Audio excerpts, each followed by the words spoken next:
So let's see what congenital colobomas are and how they present to us and what special considerations we need to have when repairing them.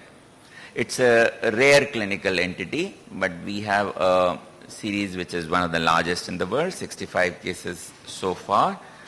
Now, why they occur, we don't really know, but they may be an abnormal migration of ectoderm and mesoderm at the period when the development of the eyelids is taking place, or it may be a mechanical disruption caused by amniotic bands or facial clefts. Now, this may be either a partial or total absence of eyelid structures. Upper lid is involved more commonly than the lower lid. They may be unilateral or bilateral, as we'll see later. Now, they have systemic associations, usually as a part of the first arch syndromes, as we have in the Goldenhar syndrome and the Treacher-Collins syndromes, or a facial cleft syndrome. Goldenhar syndrome, usually with colobomas of the upper lid in the medial third, where you have all the other auriculo or vertebral anomalies as well as the abnormalities of the ear and the eyes. Eyes, you have the dermoids at the limbus, you have dermolipomas, you have preauricular tags, you have the various vertebral anomalies that are associated in these cases. The Treacher-Collins usually are bilateral colobomas in the outer third of the lower lids and the usual facies and changes of the Treacher-Collins syndromes. But there are various other syndromes which they can be a part of. So all these additional findings may be associated, which need to be dealt with, and surgical and medical management both need to be considered. Now, what are the special considerations in management of pediatric and congenital colobomas? It's important to avoid occlusion of visual axis. In order to avoid amblyopia, you have very little lid laxity, tissue laxity.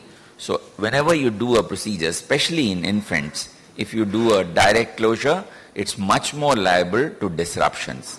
So you have to make sure that you don't really have any tension when you do this closure.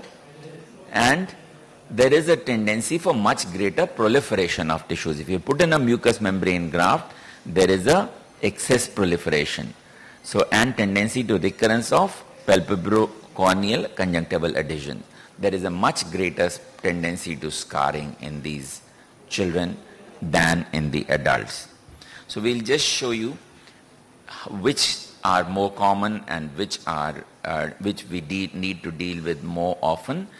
As I said, upper lid colobomas are more common than lower, and Goldenhar, Treacher-Collins, facial clefts are the common associations. Unilateral in the upper lid are more common, much more common than bilateral. All of them are medially located and can be very small notches or maybe almost 3/4 of the lid. Most of the unilateral colobomas are well tolerated and they do not develop exposure keratopathy. Very few have exposure keratopathy. In the bilateral ones, most often they are associated with cryptophthalmos, absent superior fornix, and require a repair.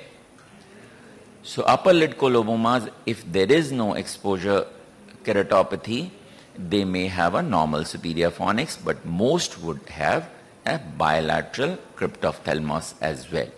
So medically, initially, because there is no exposure keratopathy, many of them can be managed and the treatment can be deferred till the age of 3 years or even later. And then based on the size of the defect, you can do various techniques avoiding the lid sharing techniques.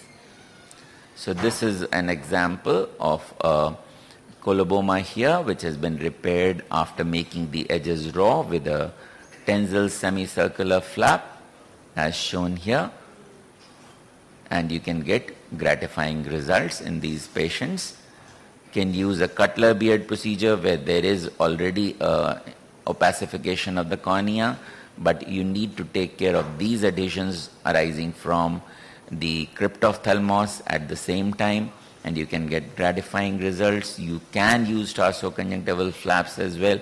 Now this is an example of a child with bilateral absent phonesis presented as an infant with severe corneal involvement. Cornea is almost melting at this stage, and we had to do a reconstruction of the upper phonesis by putting in a graft taken from the oral mucosa. At the same time, we did a repair of the eyelids, and we could, using a tarsoconjunctival flap, and this was at the end of stage 1. This at the end of stage 2, we could get stabilized corneas now. And a part fortunately was transparent, and the child is freely mobile even today because he can see from this eye, and he has a vision which is workable. The lower lid colobomas are bilateral when associated with Treacher-Collins and often unilateral when associated with the facial clefts, and they can then be dealt with according to the nature of the defect. So this is an example of a Treacher-Collins syndrome where a direct repair has been done. Now what are the complications that you tend to face, particularly in children? You tend to get notches because of the poor laxity of the tissues, and therefore wound dehiscences also can tend to occur. And as I stressed earlier, recurrences of adhesions and proliferation of the mucous membrane grafts to become more prominent. So the congenital colobomas have a very wide spectrum of presentations. They need to be dealt with special care and managed according to the situation. I think now we will take up any of the questions that you have. Otherwise, we'll spend some time